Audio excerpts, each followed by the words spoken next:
kalau kita belajar sejarah kita faham. Kita tidak mengerti, saudara-saudara, sekarang ya, perang di Timur Tengah itu membuktikan satu selat Hormuz itu menentukan hidupnya banyak bangsa. Yang sekarang di kuncinya Hormuz itu dipegang oleh satu negara. Tapi sadarkah kita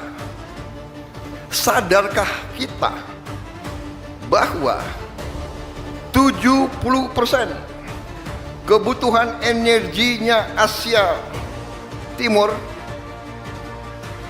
70% energi dan 70% perdagangan lewat laut Indonesia. Di tengah dunia yang sedang membara akibat konflik di Timur Tengah, Presiden Prabowo Subianto mengumpulkan Kabinet Merah Putih untuk sebuah taklimat yang jujur saja bikin kita merinding. Saat banyak negara was-was soal perang, Prabowo justru bicara soal posisi Indonesia yang gak main-main. Kita bukan lagi penonton, tapi pemegang kunci gerbang dunia. Kenapa dunia begitu terobsesi sama Indonesia sekarang? Mari kita bedah strategi besar di balik pidato ini. Jadi aku harus kerja keras sekarang ini. Nggak ada libur. Prabowo membuka mata kita soal Selat Hormuz di Iran. Kalau selat itu dikunci, harga energi dunia bakal lumpuh. Tapi jangan salah, Indonesia punya kartu as yang jauh lebih besar. Selat Malaka, Selat Senda, dan Selat Makassar. Bayangkan, 70% perdagangan energi dan ekonomi dunia itu lewatnya di halaman rumah kita. Makanya, saat ditanya negara mana yang paling aman kalau Perang Dunia Ketiga pecah, nama Indonesia langsung muncul di papan atas. Kita adalah safe haven di tengah badai global. Presiden juga menyinggung soal suhu politik dalam negeri. Tegas beliau bilang, negara ini berdiri di atas konsensus dan hukum, bukan hukum rimba. Mau ganti pemerintah? Ada jalurnya, yaitu pemilu atau bahkan impeachment alias pemaksulan sesuai konstitusi. Nggak perlu pakai kekerasan. Ada mekanismenya. Dengan baik, dengan damai, bisa. Beliau juga merespon isu teknologi AI yang dipakai buat fitnah. Katanya, kalau dibilang bodoh atau keras kepala, anggap saja itu pengingat supaya pemerintah kumpulin orang-orang pintar untuk kerja lebih keras. Prabowo bodoh. Wah, saya harus waspada. Kalau saya bodoh, artinya saya harus kumpulin orang-orang pintar untuk bantu saya. Kan begitu. Prabowo, yang terakhir itu Prabowo keras kepala. Kalau saya dibilang keras kepala, ya saya harus terima itu sebagai, ya kan? Saya coba pegang kepala saya, ini keras juga. Ini jawaban buat yang sering nyindir presiden sering keluar negeri dan dianggap cuma jalan-jalan. Prabowo buka kartu. Kunjungan itu adalah diplomasi berdarah-darah buat amankan stok minyak kita. Beliau juga membalas label OMDO alias omong-omong doang dengan data. Hasilnya, di saat krisis energi menghantam dunia, Indonesia berkomitmen pertahankan subsidi BBM untuk rakyat kecil. Yang kaya harus berani bayar harga pasar. Pesannya jelas, pemerintah nggak akan biarkan rakyat susah di tengah krisis. Di tengah prestasi yang nyata ini, kita menghadapi keadaan dunia yang penuh dengan ketidakpastian, dengan penuh konflik, peperangan di mana-mana yang telah mengakibatkan goncangan-goncangan stabilitas dunia.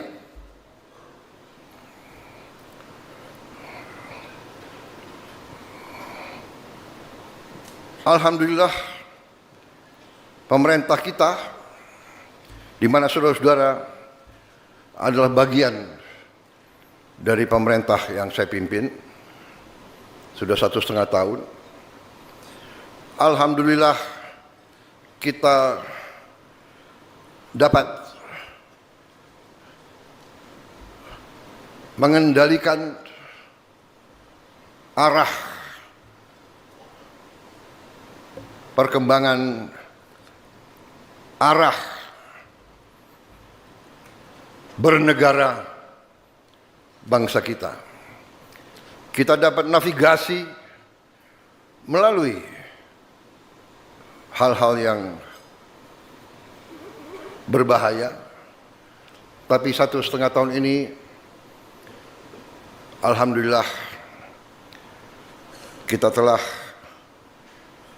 membuktikan bahwa pemerintah kita efektif, pemerintah kita handal, dan pemerintah kita dapat melaksanakan tugas bernegara dengan benar dan baik. Hal-hal ini ditandai oleh prestasi-prestasi nyata, prestasi-prestasi yang dapat diukur secara matematis dan secara fisik di lapangan.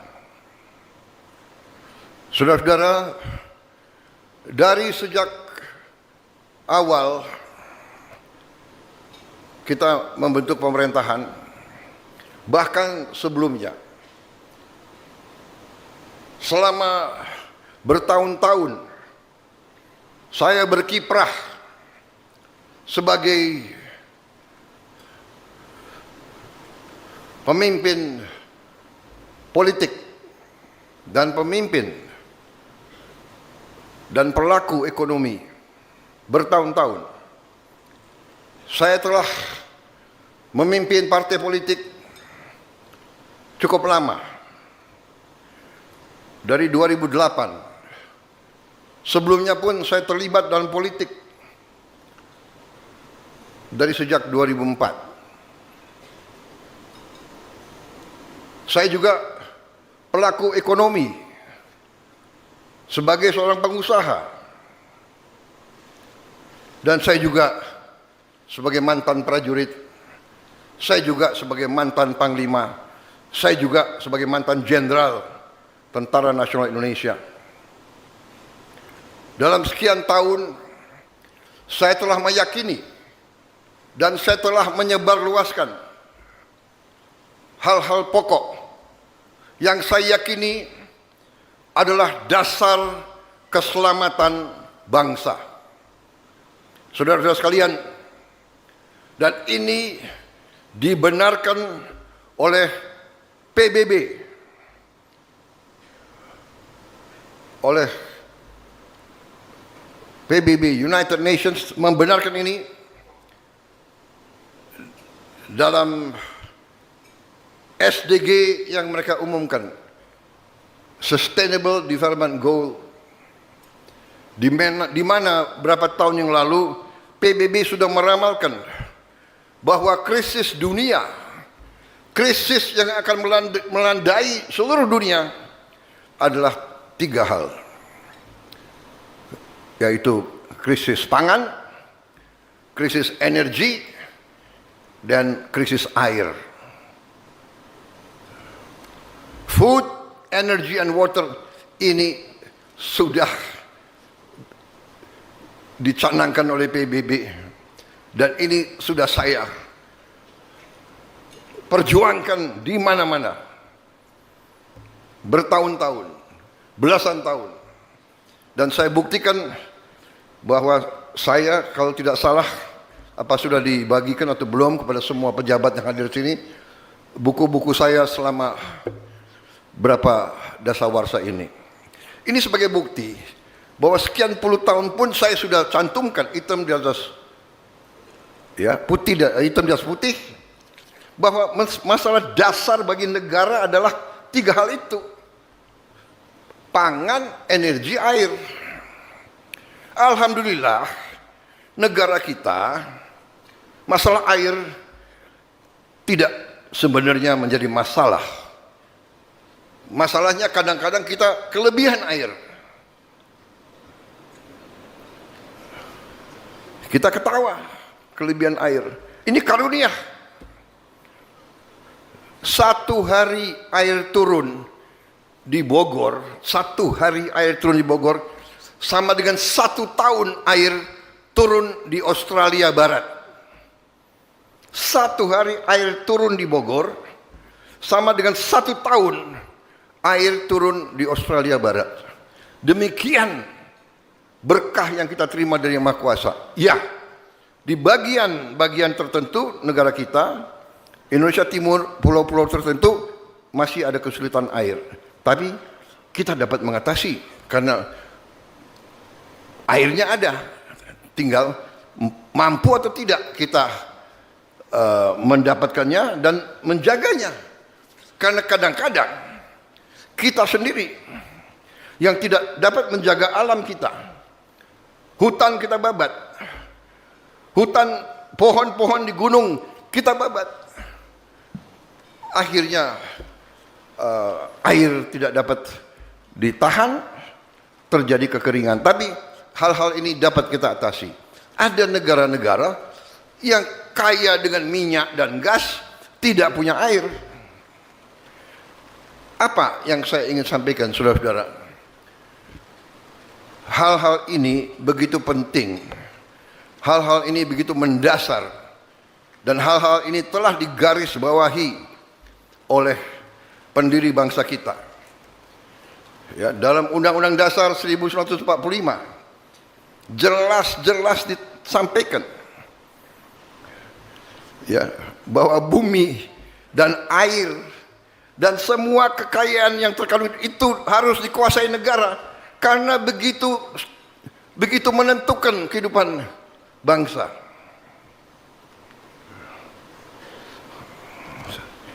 Jadi saudara-saudara, apa yang kita alami sekarang, krisis yang terjadi di Timur Tengah, yang membuat harga energi menjulang, sebenarnya kita harus yakini dan kita harus syukuri bahwa kondisi bangsa kita berada dalam kondisi yang jauh lebih baik dari bangsa-bangsa lain. Saya telah mempelajari data-data angka-angka dan dalam kesempatan hari ini saya kira ada kesempatan yang baik di mana saya setelah saya mempelajari angka-angka, dapat laporan dari menteri-menteri saya, ternyata kondisi kita cukup aman. Ada tantangan, ada kesulitan, tapi kita mampu menghadapi dan mampu mengatasinya. Memang, saudara-saudara, ya boleh. Tepuk tangan untuk berita baik boleh. Memang, saudara-saudara, ada suatu fenomena yang kita rasakan bersama, ya kan? Bahwa ada kelompok-kelompok di masyarakat, saudara-saudara kita juga, warga negara kita juga, keluarga besar NKRI juga, yang mempunyai suatu sikap yang bisa dikatakan sangat tidak mau kerjasama. Kita hormati, kita tidak ada masalah. Saya katakan kalau di suatu tempat, ya kan, di suatu desa, rakyat desa melihat ada kebutuhan bangun jembatan, kemudian ada sebagian besar desa itu memutuskan untuk bangun jembatan, dan gotong royong bekerja untuk bangun jembatan. Tapi ada mungkin sekelompok yang tidak mau ikut bangun jembatan. yang nggak ada masalah. Yang mau bangun jembatan, ayo kita bangun jembatan. Yang nggak mau ikut bangun jembatan, ya nggak ada masalah, silakan. Saudara duduk, nonton atau apa, boleh. Apa itu? Kritik boleh, ya kan? Hanya saya juga nggak mengerti kalau orang lagi mau bangun jembatan, ada yang duduk, dia tidak mau ikut bangun jembatan, tapi dia kritik. Kamu goblok kamu, ya kan? Kayunya salah, jangan di situ, ya kan? Pakunya salah, harus di sini. Rantainya salah aja bang. Ya kan? Tapi nggak jadi itu jembatan, benar nggak? Nah kita yang mau bangun jembatan, apa sikap kita? Apa kita grogi? Lihat, ya kan? Nggak apa. Goblok kamu. Kamu mau bikin jembatan goblok. Ya, saya goblok tapi rakyat ini desa minta jembatan, saya bangun jembatan untuk rakyat kita. Jadi saudara-saudara, ini fenomena, tapi ini ada di banyak negara. Tapi ini nanti akan saya jelaskan. Fenomena ini memang bukan 1-2 tahun, sudah ratusan tahun. Bahwa waktu kita diganggu, dijajah bangsa asing, selalu ada saudara-saudara kita dari bangsa kita sendiri yang juga mempermudah bangsa asing itu menjajah kita, merampok kekayaan kita, membuat kita budak. Itu saudara kita juga. Jadi ini bukan fenomena baru. Ini biasa, bibit-bibit dengki, iri, syirik itu bagian dari manusia, ya.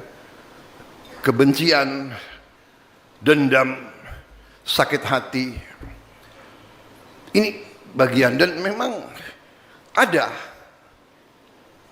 itu ada. Jadi kita tidak boleh istilahnya kaget, ya kan? Yang sekarang jadi masalah sedikit adalah teknologi. Bahwa dengan sekarang teknologi, ya, dengan teknologi AI, kecerdasan buatan, dengan teknologi informatika digital, satu orang dia bisa punya 1000 account. Dia bisa beli alat-alat tidak terlalu mahal, yang dari 1000 ini bisa diperbanyak lagi seolah-olah. Jadi saudara-saudara, yang agak repot, mungkin 100 orang, 200 orang, mungkin 1000 orang, mungkin 5000 orang bisa bikin heboh. Ini namanya the echo chamber. Ada dalam pelajaran-pelajaran intelligence, itu ada, ya kan? Bagaimana mau merusak sebuah negara lain. Dulu kirim pasukan, kirim bom, sekarang tidak perlu. Mungkin dengan permainan sosmed, dengan fitnah, hoax, ya kan? AI bisa membuat seseorang bicara yang dia nggak bicara, gitu loh. Saya sering itu, saya ini suara saya jelek, saya nggak bisa nyanyi. Ada di YouTube, Prabowo nyanyi, suaranya bagus banget. Saya ada kaget, saya bilang, oh, boleh juga nih. Kalau menguntungkan boleh, tapi kalau nggak menguntungkan bagaimana? Ada lagi, saya pidato dalam bahasa Mandarin.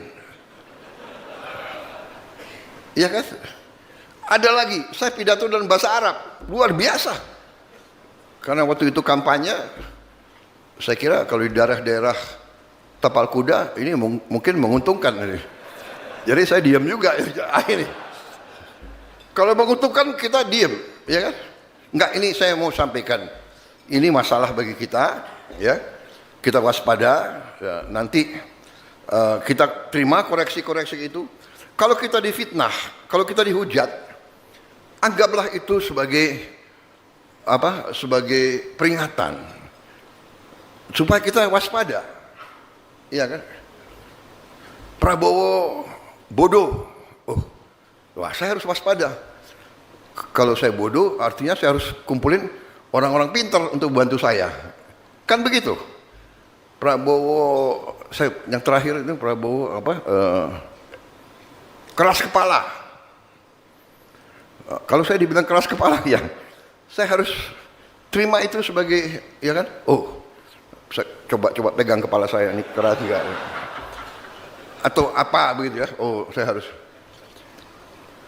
Kadang-kadang keras kepala dalam suatu pekerjaan dibutuhkan. Sekarang orang mengatakan ya, rakyat Iran keras kepala. Pejuang-pejuang Iran keras kepala. Bolak-balik diancam, bolak-balik mau dihabisin, ya terakhir apa itu?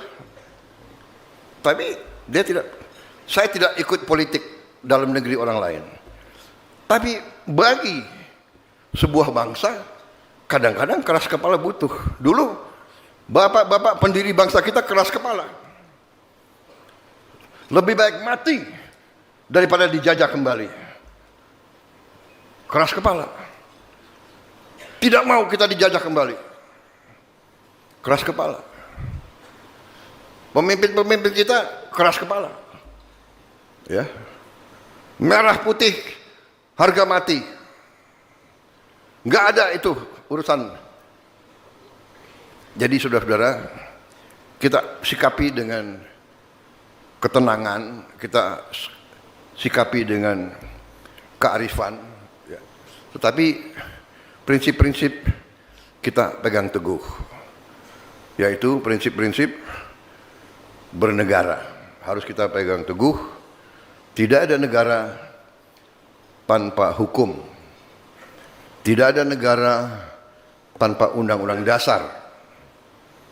Tanpa konstitusi, tanpa undang-undang dasar, tidak ada negara. Yang ada adalah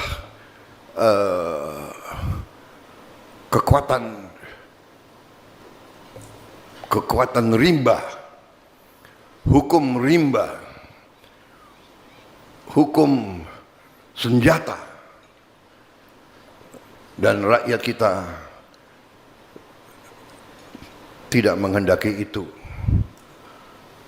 Semua unsur yang bertanggung jawab, yang arif, harus bekerja keras, harus berjuang untuk menegakkan hukum konstitusi, hukum berdasarkan kesepakatan, hukum berdasarkan konsensus. Konsensus itu adalah kesepakatan.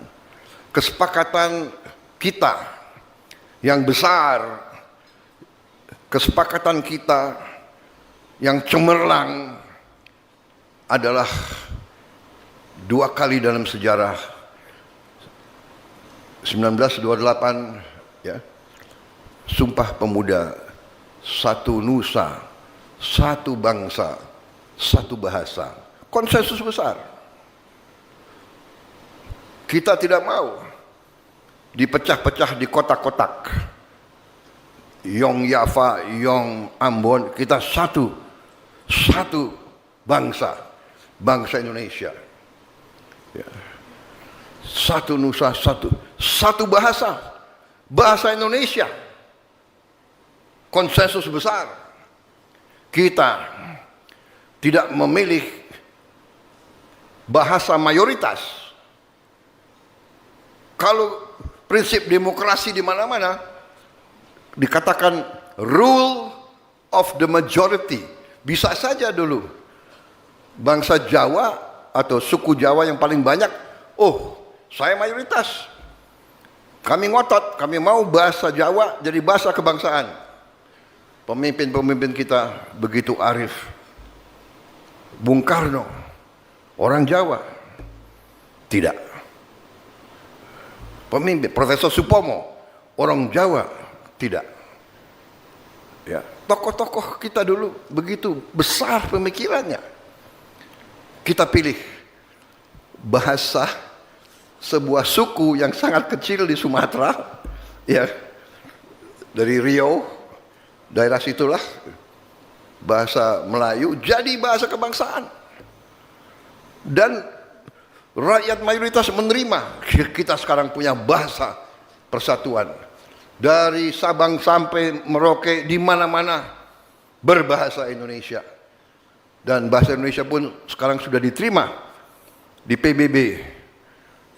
Kalau tidak salah tahun lalu, bahasa kita sudah resmi menjadi bahasa yang diakui PBB sebagai bahasa UNESCO.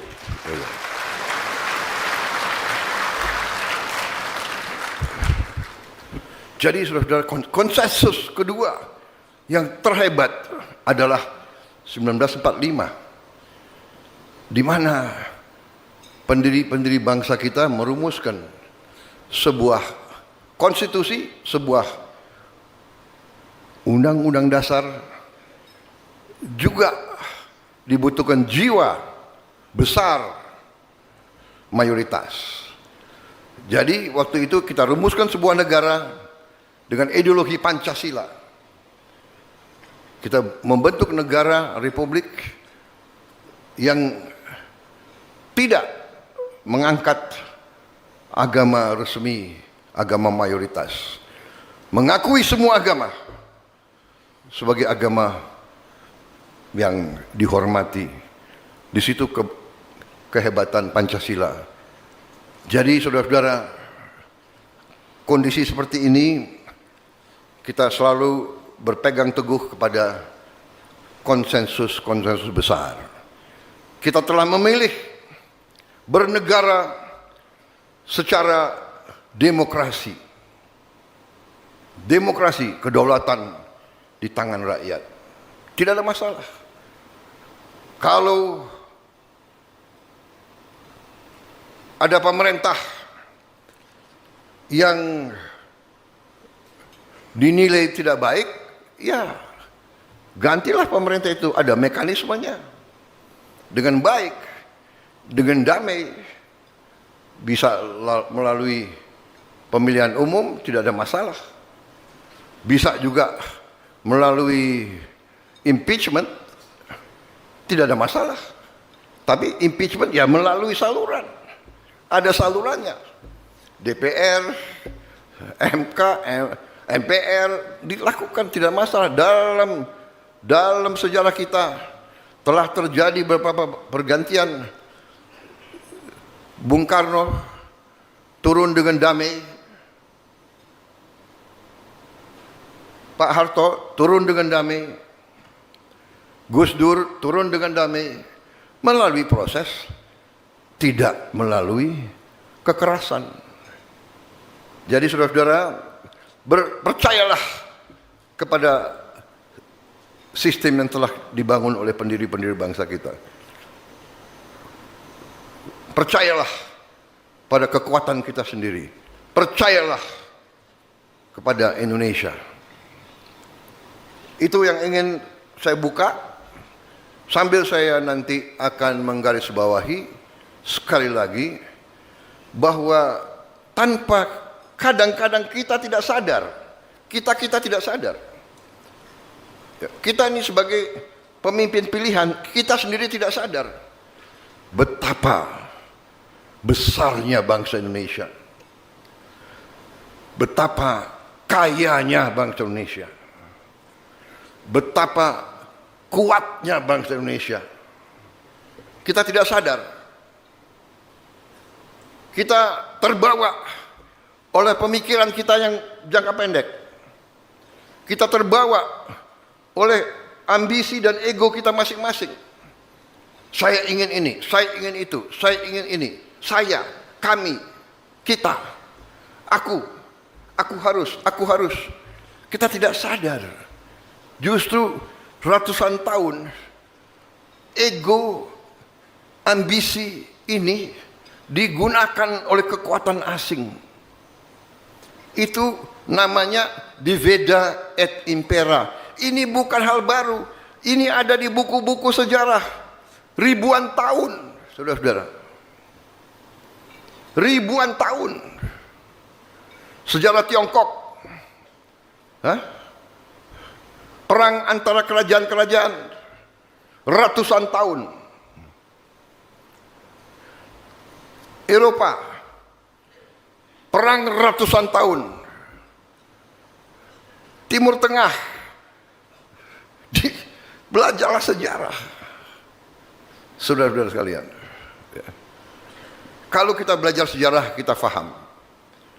Kita tidak mengerti, saudara-saudara, sekarang, ya, perang di Timur Tengah itu membuktikan satu selat Hormuz itu menentukan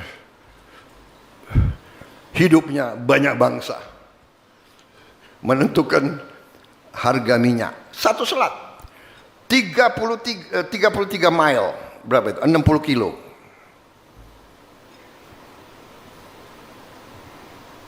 Yang sekarang di kuncinya Hormuz itu dipegang oleh satu negara. Tapi sadarkah kita bahwa 70% kebutuhan energinya Asia Timur, 70% energi dan 70% perdagangan lewat laut Indonesia. Sadarkah kita bahwa Selat Malaka, Selat Sunda, Selat Makassar dan sebagainya itu laut Indonesia? Sadarkah kita betapa pentingnya Indonesia? Sadarkah kita betapa kuncinya Indonesia? 70% energi Korea, Jepang, Taiwan, Tiongkok, Filipina. Jadi saudara-saudara, kita harus mengerti bahwa kita selalu jadi perhatian dunia. Baik,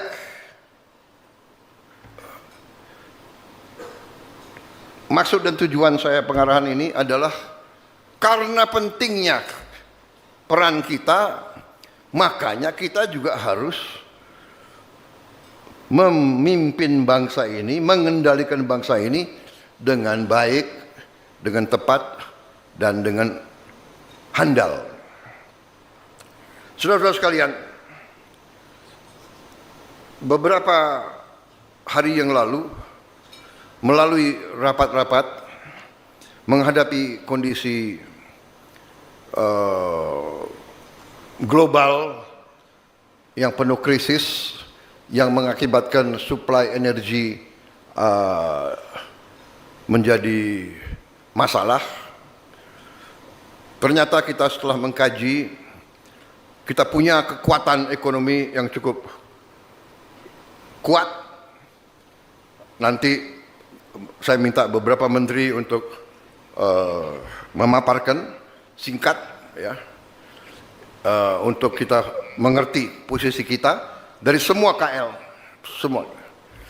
Dan setelah paparan itu tentang kondisi kita, sebagian langkah-langkah sudah kita umumkan, ya, sebagian langkah-langkah untuk kita kendalikan konsumsi daripada bahan bakar untuk jangka pendek ini. Jangka pendek yang saya anggap kritis adalah 1 tahun ke depan ini, 12 bulan ke depan.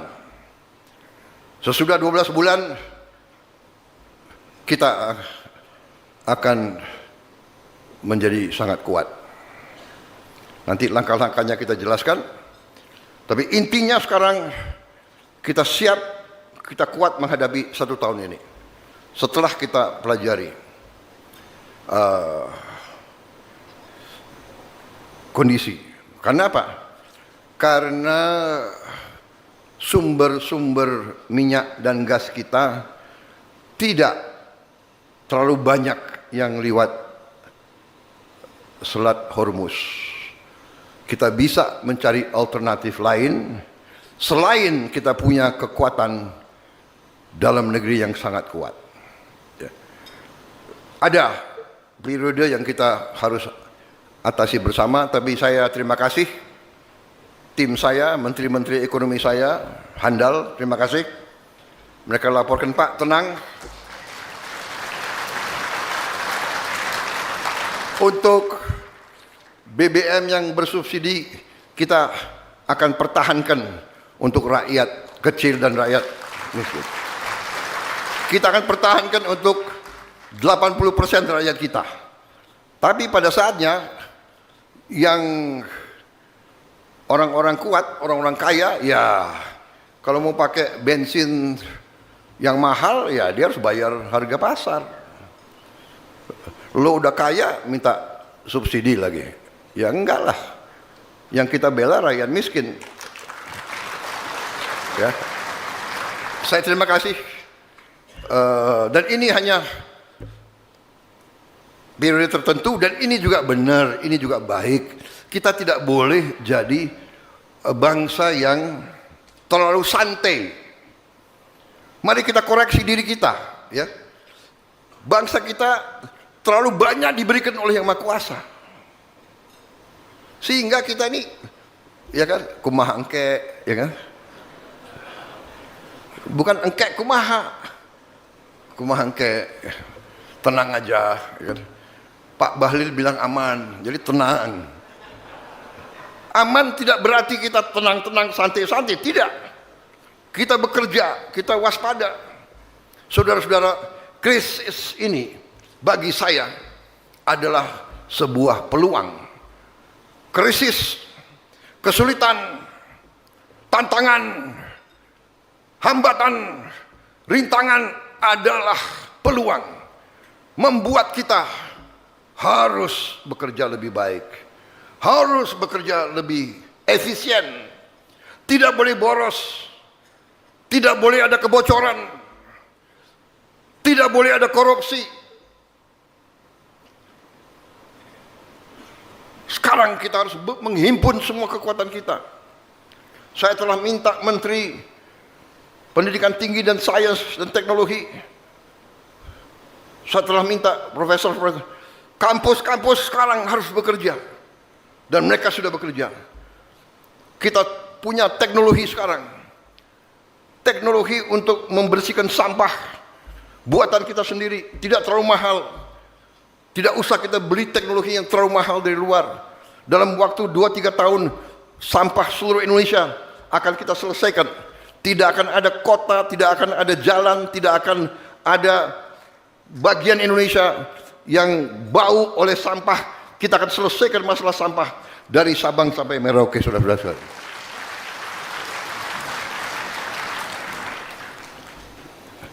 Ini, saudara-saudara, kita sudah punya rencana, kita punya strategi, hitam di atas putih.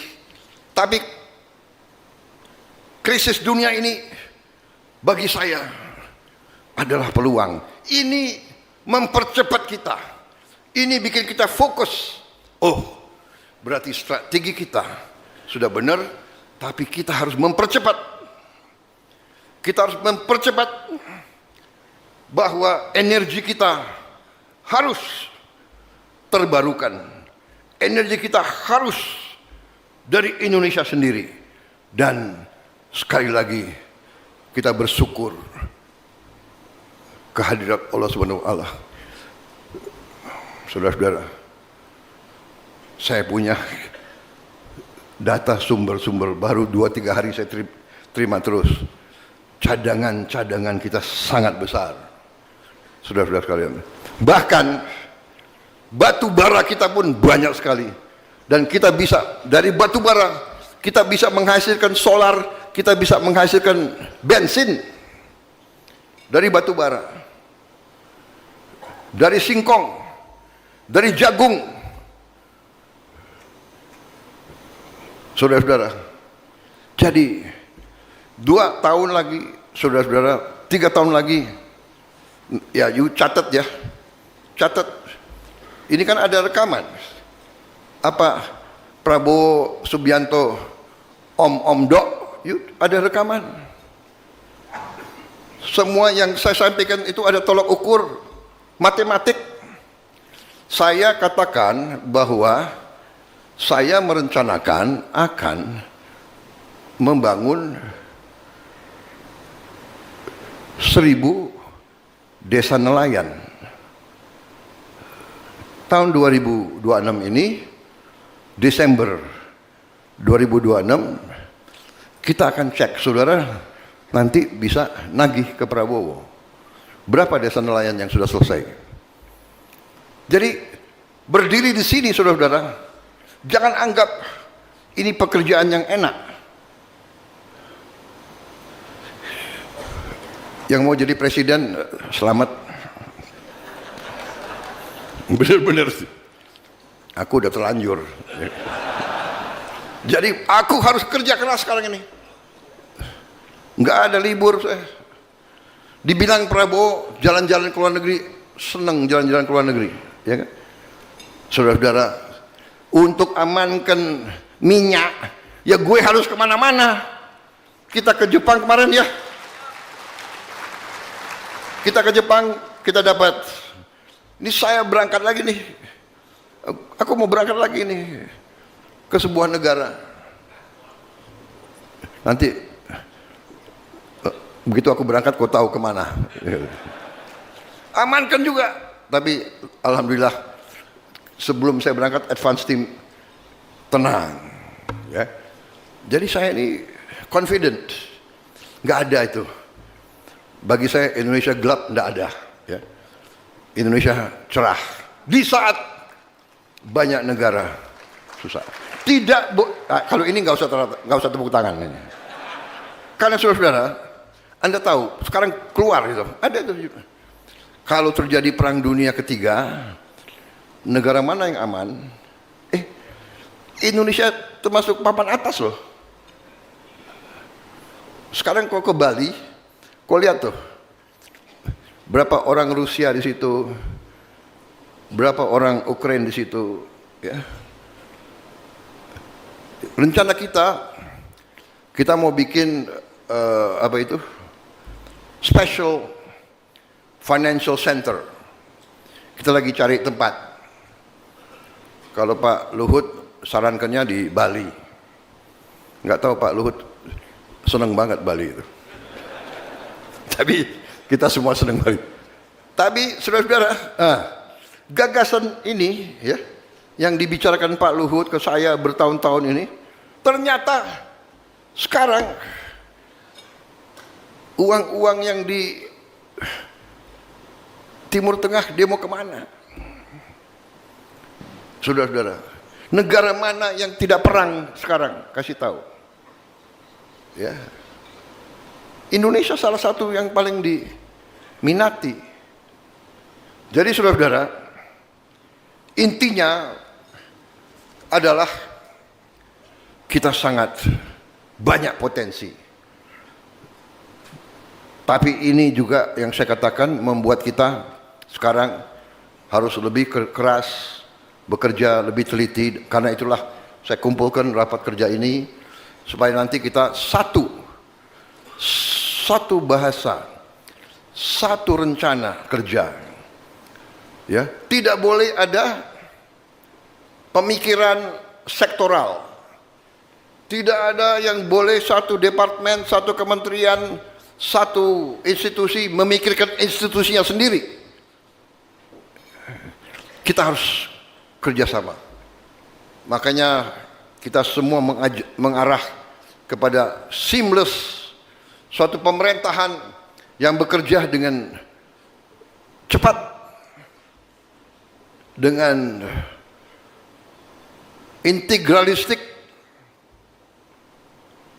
dengan lancar, tidak dengan saling mempertahankan pemikiran-pemikiran sektoral. Jadi ini antara lain adalah tujuan rapat ini, ya. hal-hal yang